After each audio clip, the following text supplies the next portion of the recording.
Om Swastiastu. Salam sejahtera untuk kita semua.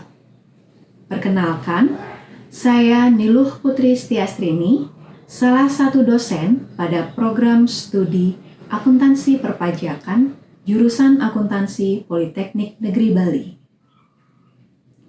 Perkenankan, kali ini saya menjelaskan mata kuliah yang saya ampu, yaitu mata kuliah Akuntansi Perpajakan dengan metode DIA atau Delivery, Interaction, and Assessment.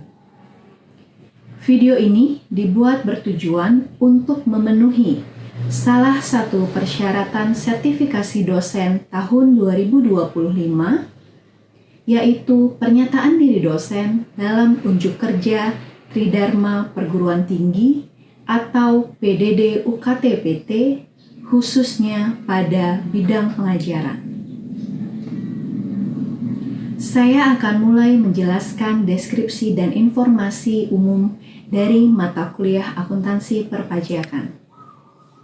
Mata kuliah Akuntansi Perpajakan merupakan mata kuliah wajib bagi mahasiswa semester 4 pada program studi Akuntansi Perpajakan jurusan Akuntansi Politeknik Negeri Bali. Mata kuliah Akuntansi Perpajakan memiliki bobot sebesar 3 SKS teori dengan 3 jam pertemuan tatap muka selama 16 kali dalam satu semester.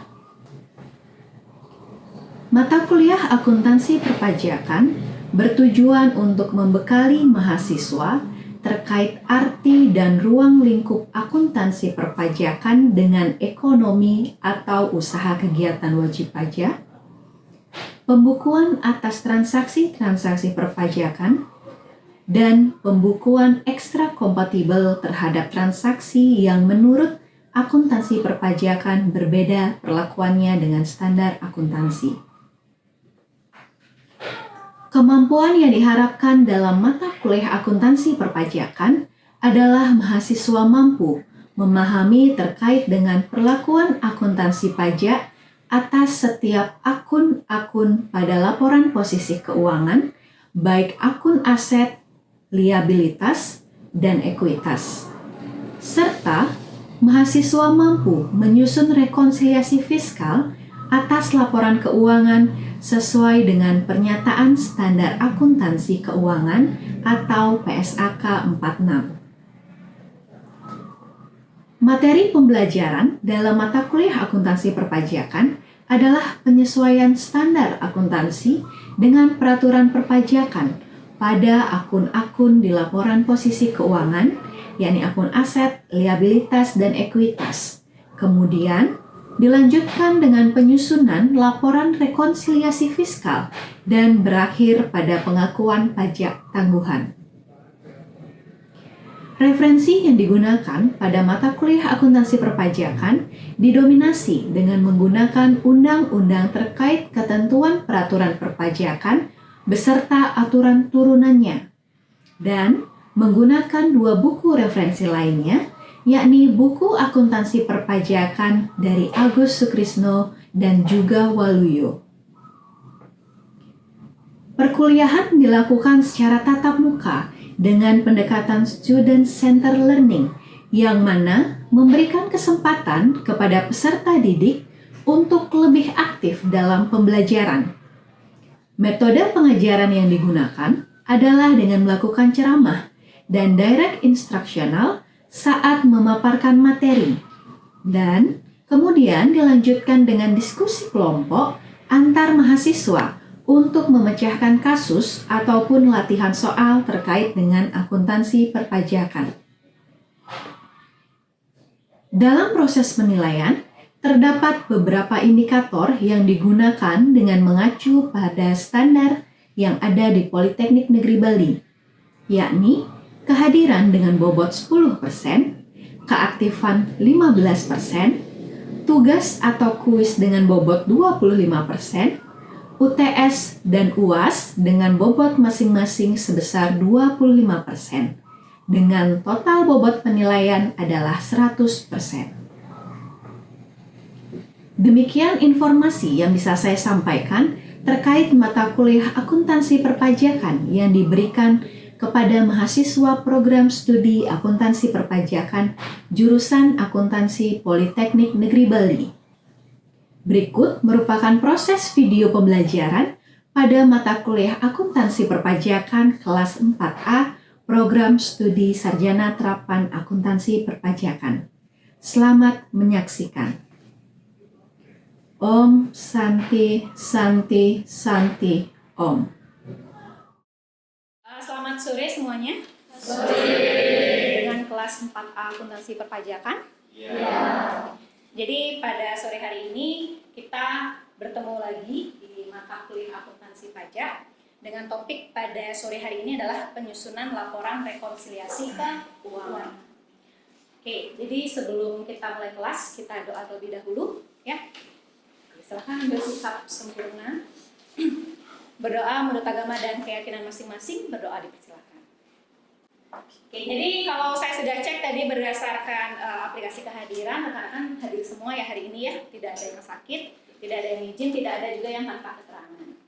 Oke, seperti biasa sebelum saya memaparkan materi hari ini tentang penyusunan laporan rekonsiliasi keuangan yang artinya kita sudah menginjak pertemuan ke-14. Ya, saya mau overview sedikit tentang pertemuan kita minggu lalu, pertemuan ke-13 kita. Oke. Jadi, pertemuan ke-13 kita itu yang pertama kita ada membahas tentang akuntansi pajak atas ekuitas. Ya, atas ekuitas. Yang pertama ada saldo laba. Yang mana saldo laba itu sering kita kenal istilahnya dengan laba ditahan atau retained earning.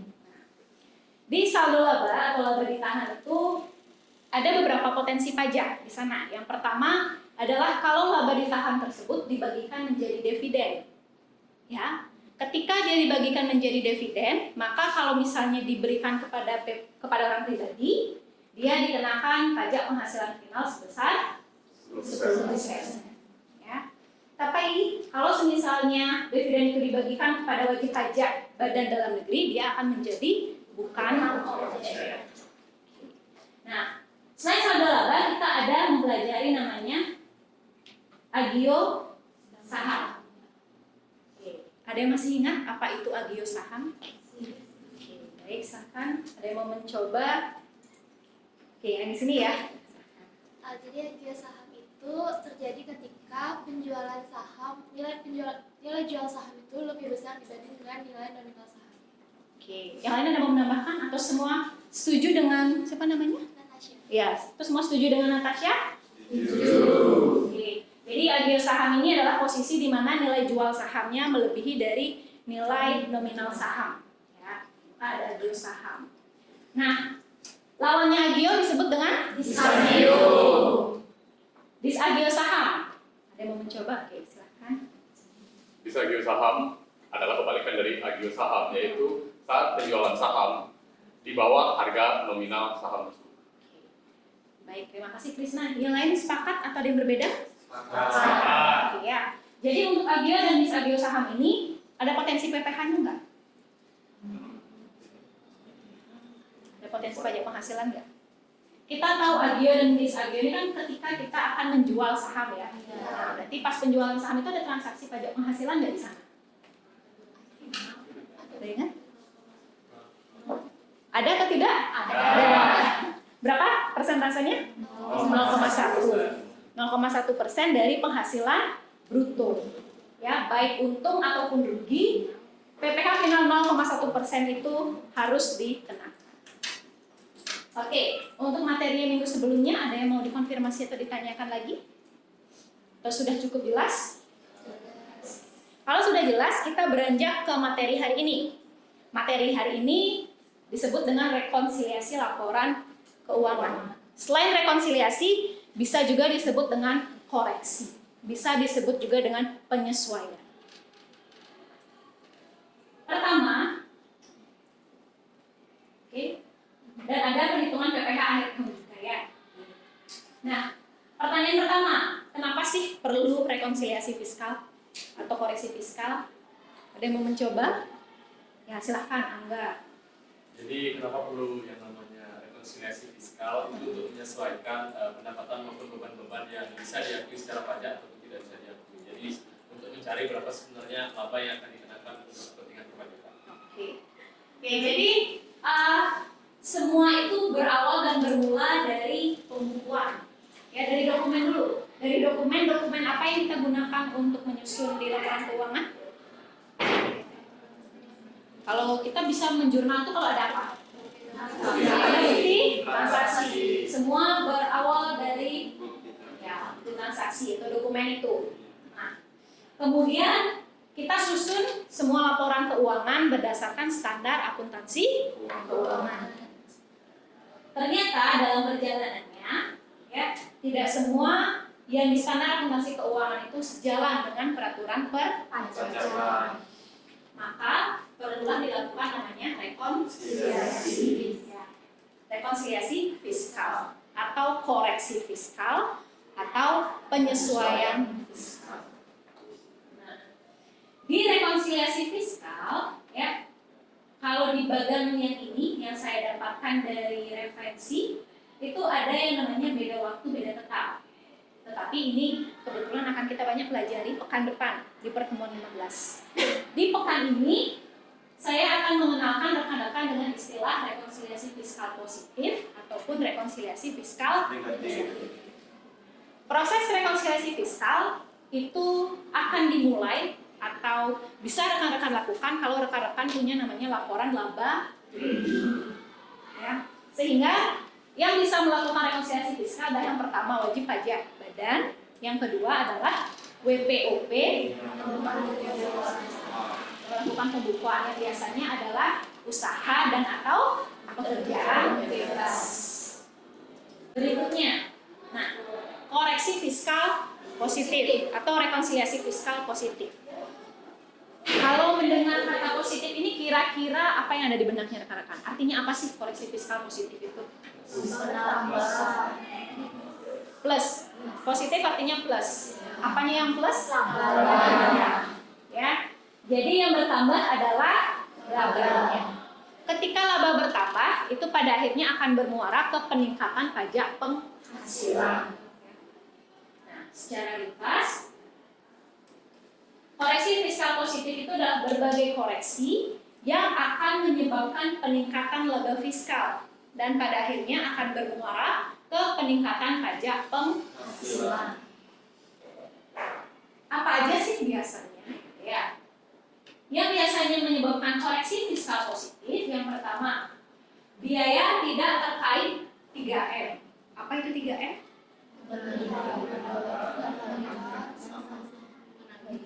Mendapatkan, menagih, dan memelihara.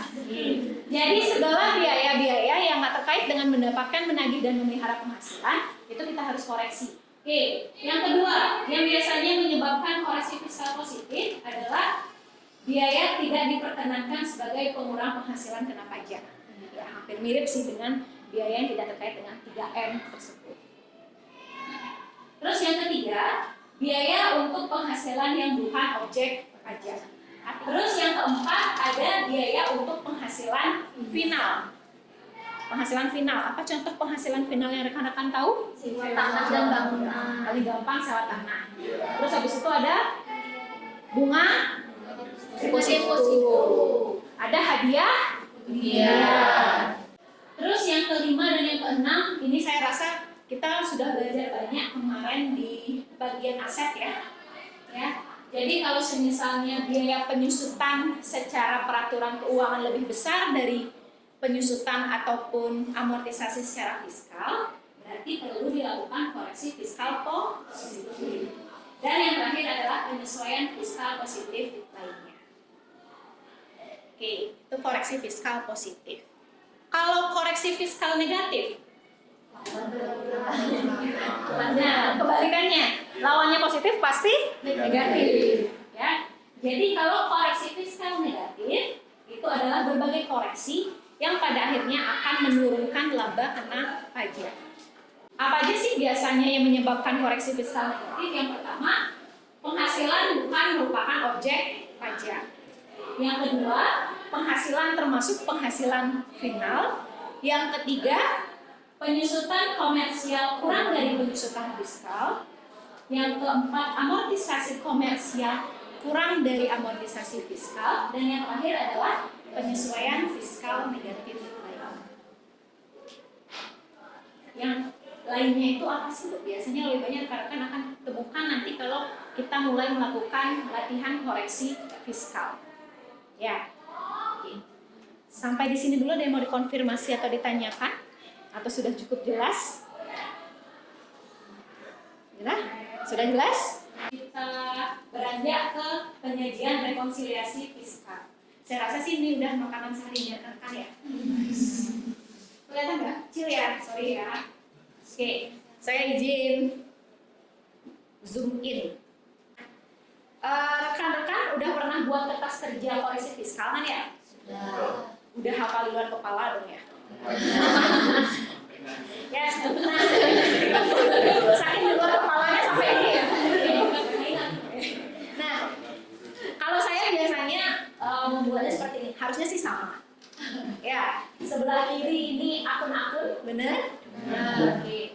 Yang ini saldo komersial, artinya kita harus buat laporan laba rugi dulu ya.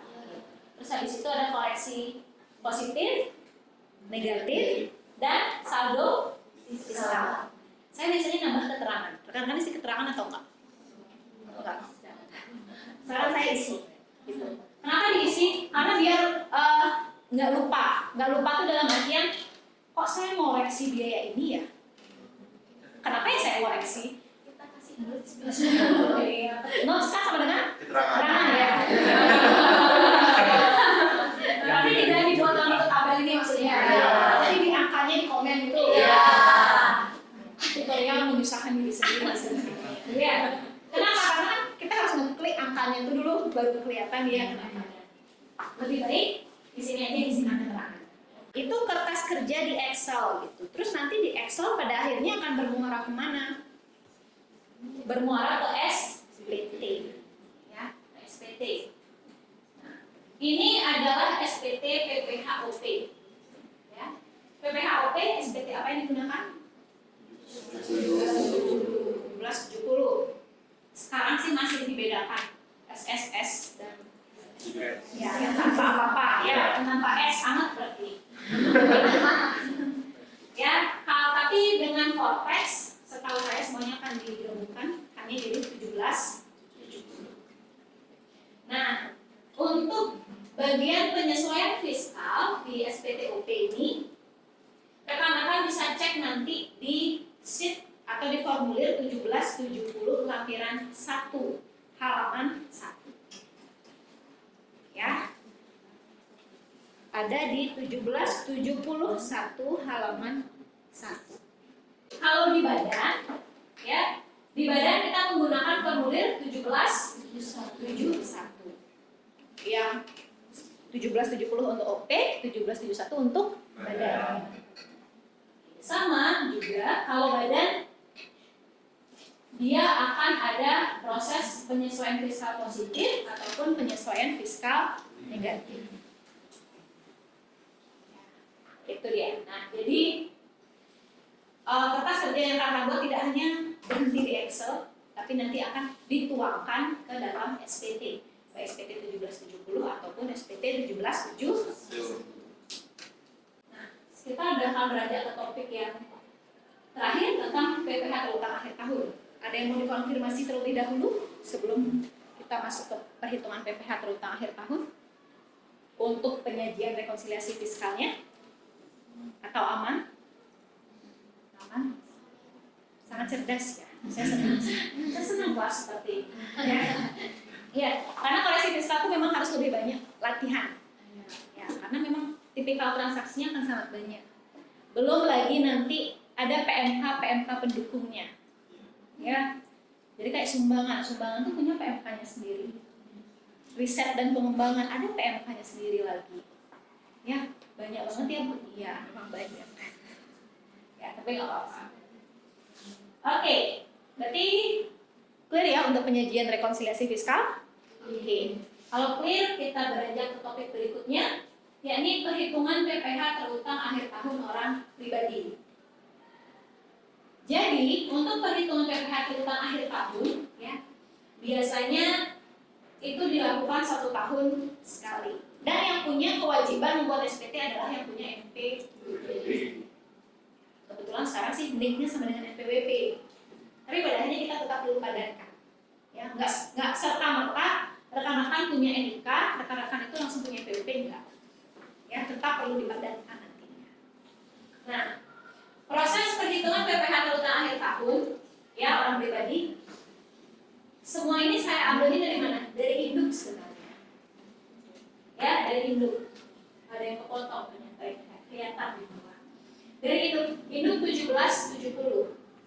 Ya, jadi di induk 1770, ya pertama itu kalian harus tahu dulu jumlah penghasilan yang tuh. Terus dikurangi dengan zakat atau sumbangan keagamaan yang bersifat wajib. Nah, setelah itu dapat jumlah penghasilan itu setelah dikurangi zakat, ya dikurangi dengan kompensasi kerugian, barulah ketemu namanya penghasilan itu setelah kompensasi kerugian. Karakteristiknya orang pribadi itu adalah ada yang namanya PTKP. Kalau di badan nggak ada PTKP, ya karena nggak mungkin badan A kawin dengan badan B. Ya. Apalagi badan C merupakan tabungan badan A. Ya. Nah makanya perbedaannya sebenarnya adalah di sini saja. Dia tidak ada penghasilan, tidak kena pajak lagi, wajib pajak dan lain-lain.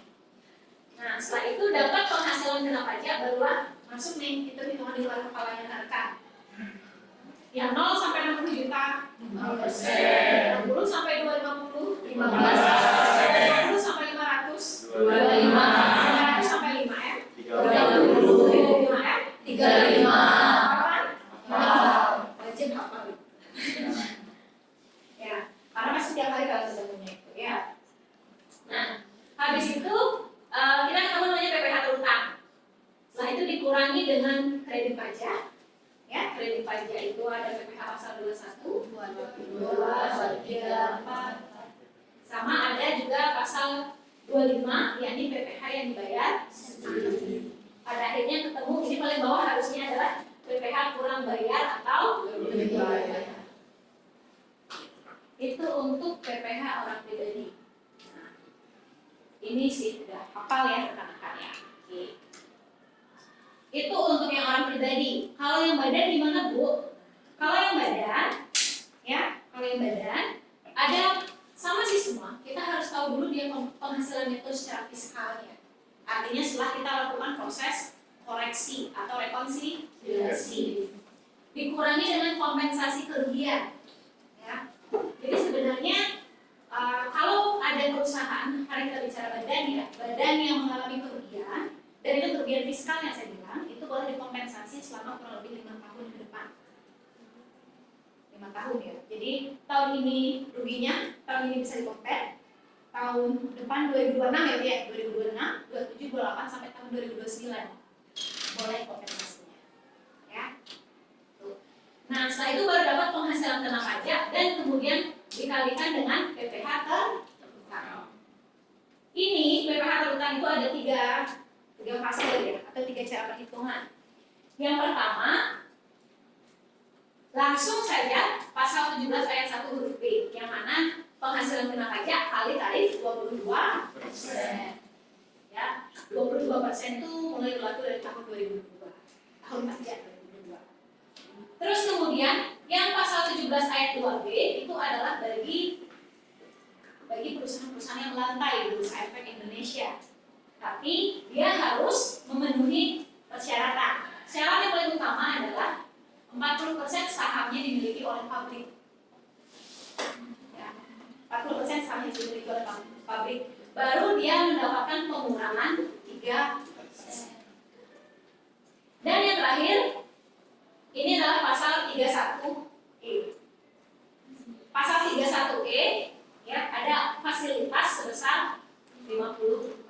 Tetapi omsetnya adalah harus maksimal 50.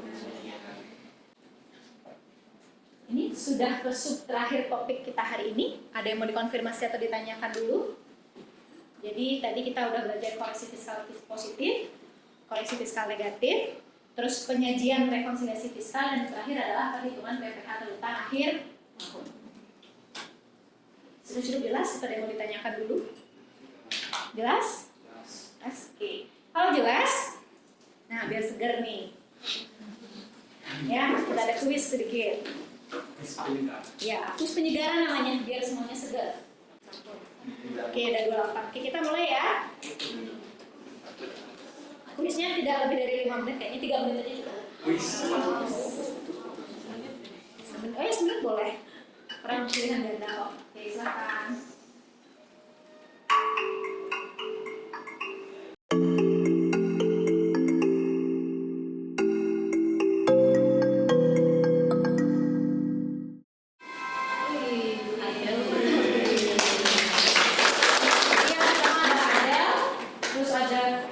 Krisma ya, sama kita.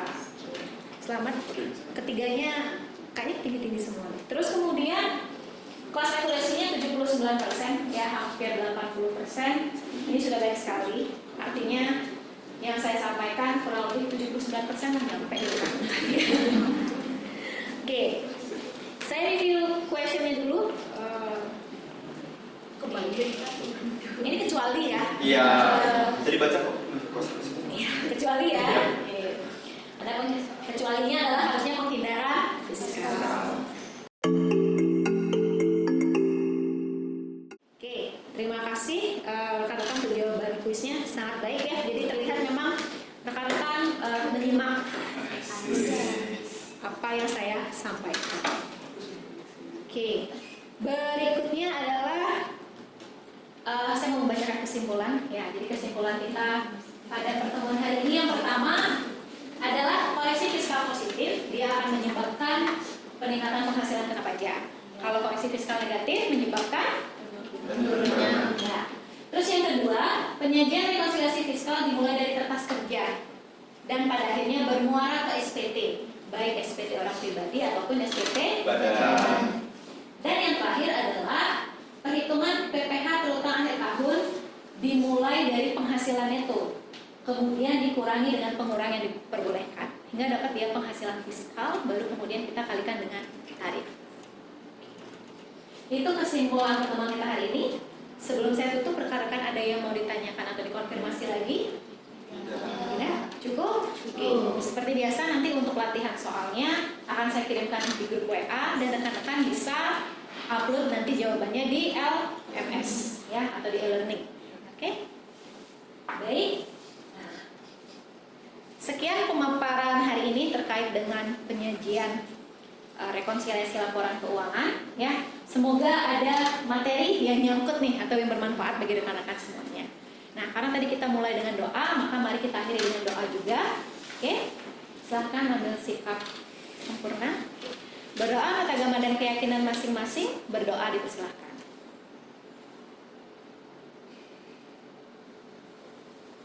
Berdoa dapat diakhiri. Terima kasih. Selamat siang. Kita beri aplaus dulu untuk kita semua.